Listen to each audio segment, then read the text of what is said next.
যে নিজের আত্মাকে চিনতে পেরেছে সে আসলেই জ্ঞানী। সবাই আমি বলি অহংকার করে, কিন্তু আসলে আমি কে তা কেউ জানে না। এখানে নিজেকে চেনা মানে নিজের মধ্যে লুকানো আল্লাহকে, আল্লাহর নূরকে চেনা। যেমন হাদিস শরীফে এসেছে, মান আরাফা নাফসাহু ফাকাদ আরাফা রাব্বাহু, অর্থাৎ যে নিজেকে চিনেছে সে তার রবকেই চিনেছে। যে নিজের আত্মার রহস্য বুঝতে পেরেছে সেই প্রকৃত তত্ত্বজ্ঞানী। সে গোপনে নিগমে বসে আল্লাহর সান্নিধ্যের সাথে সংযোগ স্থাপন করে বা সংযোগ রাখে, অর্থাৎ সে বাহিক দুনিয়া থেকে বিচ্ছিন্ন হয়ে অন্তরের ভিতরে আল্লাহর সাথে সম্পর্ক স্থাপন করে।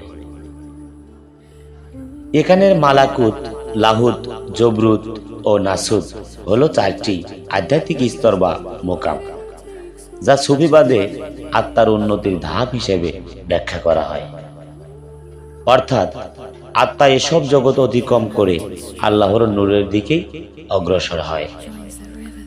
মণিকোটা হলো আত্মার উন্নতির সর্বোচ্চ মোকাম, যেখানে আল্লাহর নূর বিরাজমান। এখানে কোনো ক্ষতি হয় না, কারণ পার্থিব নয়। ঢাকায় বসে দিল্লির খবর জানা যায়। জাগতিক শরীরে থেকেও আধ্যাত্মিক জগৎ সম্পর্কে অবগত।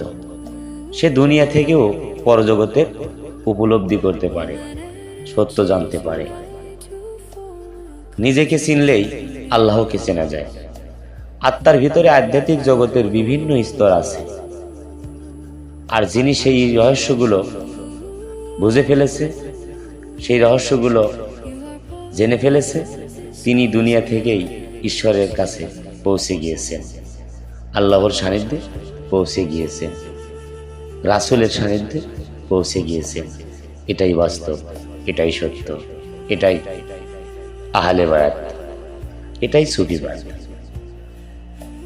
অবশ্যই যারা আমাদের চ্যানেলে নিয়মিত ভিডিও দেখেন এবং আহলে বায়াতের শিক্ষা পেতে চান, অবশ্যই আমাদের চ্যানেলটি সাবস্ক্রাইব করবেন। যারা ফেসবুক পেজ থেকে দেখছেন অবশ্যই পেজটি ফলো দিয়ে পাশে থাকবেন। আমি জাহিদ সরকার আল চিস্তি আপনাদের মাঝে, যদি হায়াতে মোলাকাত আমি যদি বেঁচে থাকি, অবশ্যই প্রতিনিয়তই আপনাদের নতুন নতুন ভিডিও উপহার দেবো, এটা আশাবাদী।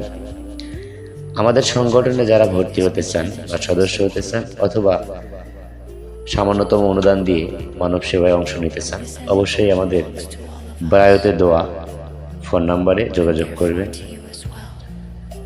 এবং যারা বায়াত নিতে চান তারাও আমাদের সাথে যোগাযোগ করবেন। সবাই ভালো থাকবেন, সুস্থ থাকবেন এই প্রত্যাশা করি। এবং যদি আপনাদের আমাদের ভিডিও দেখে বা শুনে বিন্দু পরিমাণ ভালো লাগে, তাহলেই কিন্তু আমাদের ভিডিওগুলো করা সার্থক হবে বলে মনে করি। ভিডিওটি যদি অবশ্যই ভালো লেগে থাকে, ভিডিওটি শেয়ার করবেন, যাতে করে পাক পাঞ্জাতন আহলে বায়াতের কথাগুলো বিশ্বের আনাচে কানাচে পৌঁছে যায়। খোদা হাফেজ। জয় গুরু, জয় হোক পাক পাঞ্জাতন আহলে বায়াত ও বিশ্ব মানবতার। আল্লাহ আলেকশন।